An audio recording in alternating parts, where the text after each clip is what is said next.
mundo, que si se colocan más de 5 colores distintos en el plato de un niño, aumenta por lo menos la curiosidad a cogerlos y de alguna manera a comer. Lo que se demostró es que si se tiene un plato grande con más de 5 colores ¿alguien es un poco? ¿Me lo descargas? Entonces, tener en cuenta eso. Pero tiene que ser. Archivo.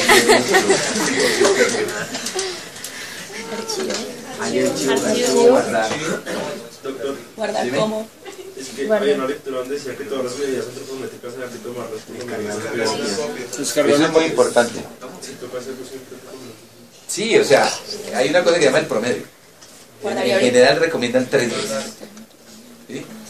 Y elaborar el promedio. Pero yo le digo, en la vida real... Sí, o sea, es que todo, mire, todo está conspirando con una buena calidad de historia clínica y de atención médica. Necesariamente tengo que tomar el peso 3 veces y tomar la media. Y dicen que por personas distintas. Eso en una consulta entre estudiantes, pues sí, porque son 2 por consultorio, 3 o 1, más el docente. Pero en la vida práctica no se hace, no debería ser así, pero ojalá lo hiciéramos. Eso es muy importante. Ok. Entonces miren, gracias hombre, ya pasaste pediatría. Determinar el tiempo, el nombre de la preparación, cantidad de medidas caseras, cucharas, cucharadas, vasitos, etc. Los ingredientes, bueno, son cosas que usan las nutricionistas, cantidad de medidas caseras y gramos. Eso es lo que se hace durante el día anterior. Esta es más importante, es más sensible, porque resiste el número de veces de cada alimento de una serie seleccionada previamente. Normalmente lo hacemos en 7 días, porque esto requiere que en un mes es muy camelludo. ¿Qué comió un chino en el último mes? Y determinamos, miren, si son lácteos, ahora la gente no toma leche entera, deslactosada. O si son chiquitos, ahora está de moda la leche extensamente hidrolizada para la alergia a proteínas, pero hacemos recuento de lácteos, yogur o kumis. Eso es un recuento que tomamos al azar y determinamos cuánto come el niño. Miren, yo siempre que llego a este punto veo la misma actitud en todas las personas médicas. Empiezan a decir, ¿cuándo lo voy a hacer? Para eso son las nutricionistas. Pero nunca nos enteramos de qué comen nuestros pacientes, ni cómo lo comen, ni dónde lo comen. O cuántos de los chinos nuestros se criaron comiendo frente al televisor, con el papá cuchareándole haciendo el payaso para que coma. O sencillamente comiendo a la hora que les daba la gana. ¿Sí? Les pregunto a ustedes, muchachos, ¿ustedes saben cómo diablos se prepara la alcachofa? ¿De qué manera se establece un plato prototipo ideal para un lactante, para un escolar de 6 años que va a la escuela, al colegio? ¿Qué alimentos debe contener la lonchera saludable de un chino de 6 años? Eso haría el paquete de chitos, los paquetes de papas y el que nunca falta, por Dios, el alpinito. Esas son vainas que bien. Y obviamente vamos a pasar al último parámetro de evaluación clínica de la nutrición, que es donde quiero que ustedes saquen a flote toda la bioquímica que aprendieron y a ver si alguno de mis queridos compañeros se nos despierta. Entonces, siempre estos parámetros bioquímicos son de mucha más sensibilidad. Les pido el favor que no dejen un saco roto. Los que quieran, vamos a dictar en Kennedy una charla sobre trastornos del apetito en niños, los invito, que son algunas pautas para los papás de cómo darles de comer a los niños más o menos bien. Es lo que la mamá quiere escuchar en consulta. Ok, estos son mucho más sensibles porque demuestran sustratos anatómicos que si fallan generan patología. Son los parámetros bioquímicos de nutrición. ¿Sí? Entonces siempre proporcionan una información objetiva, no solamente cualitativa, sino cuantitativa, y no depende ni de que el chino coma bien o no, que tenga estrés de que la mamá se angustió, es objetivo y determina deficiencias subclínicas, que esto es lo más importante. Esto es lo bueno de los parámetros bioquímicos, que me dicen, oiga, miren, se le bajó esta proteína, hay riesgo, o toca incrementar en esto. Es mucho más sensible y hay dos tipos: exámenes estáticos o directos y funcionales o indirectos. Entonces, para los parámetros bioquímicos tengamos en cuenta varios tipos de cosas. No hay indicador más sensible de nutrición que la proteína, porque de alguna manera es el sustrato no energético, sino el sustrato para crecimiento. Y el estado metabólico, o la proteína es muy sensible al estado metabólico. Cada vez que haya un estado de catabolia, hay disminución importante de las proteínas. Por tanto, recuerden que la proporción de proteína corporal total varía mucho de acuerdo a la edad del niño. Llega hasta el 50% en algunos casos. Y de esa proteína se dividen en dos: la somática, que es para músculo esquelético, que es el 75% de toda la masa celular, y el resto visceral, que es lo complicado de evaluar. Entonces es la proteína que está en los órganos viscerales, pues obviamente toda la ligada a hemoglobina y todas las demás proteínas de eritrocito, a las granulocitos, linfocitos, proteínas séricas, y constituye el 25% de toda la masa celular. Entonces la evaluación del estado proteico es lo fundamental en la determinación de sus parámetros bioquímicos. ¿Cómo evaluamos esta proteína somática? Pues bien, la proteína somática, si está en el músculo,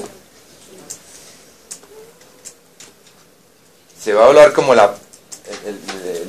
digamos, la cuantificación del nitrógeno proteico, ¿cierto?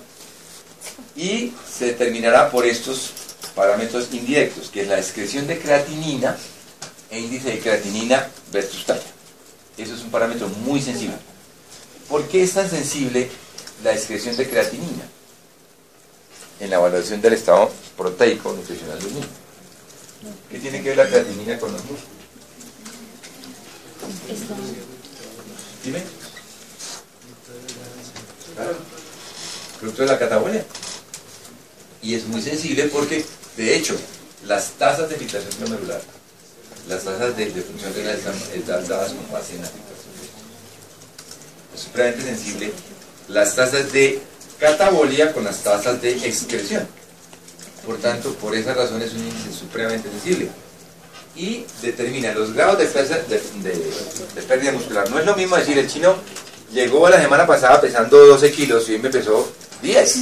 ¿Qué pasó, doctor? Y uno dice, no, es que como eran básculas distintas, eso varía. No, uno determina si en verdad había pérdida de masa muscular con base en este índice.